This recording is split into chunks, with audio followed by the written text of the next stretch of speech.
Kelly Gingery, Flick Chick TV. Well, the movie I want to tell you about today is based on a best-selling novel by Alice Sebold called The Lovely Bones.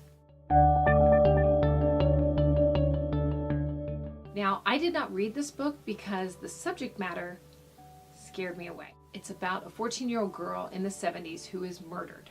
But she goes to a place, kind of an in-between, and she sees her family reacting and dealing with her murder. I just didn't want to read that. I'll tell you what I loved about this movie.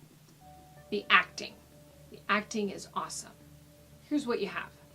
Mark Wahlberg, Susan Sarandon, Rachel Weisz, Saoirse Ronan, Stanley Tucci. All of them awesome.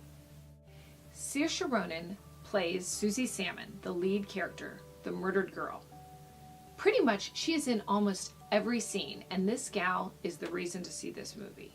She is touching and heartfelt and funny and sweet, and oh my gosh. She was in a movie a few years ago called Atonement, and I don't know if you saw that. It was Keira Knightley and James McAvoy, and she played the young girl who kind of set the whole story in motion. And now she's a few years older, and this girl, someone to watch. She's an Irish gal, Saoirse Ronan.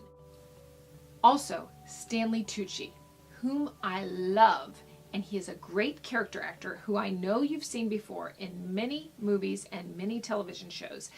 He was in Devil Wears Prada, opposite Meryl Streep, and also opposite Meryl Streep this year in Julie and Julia. He played Julia Child's husband, and he is awesome. Well, in this movie, seriously, scary, creepy, weird, and he is great at it, but you just, you do not want that guy around. Stanley Tucci. I'm thinking he might get an Oscar nomination for this movie. I do want to mention, this movie is directed by Peter Jackson.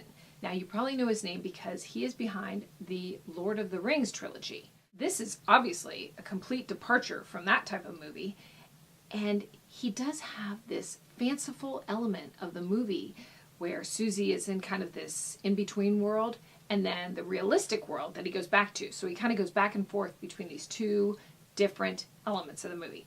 It's interesting.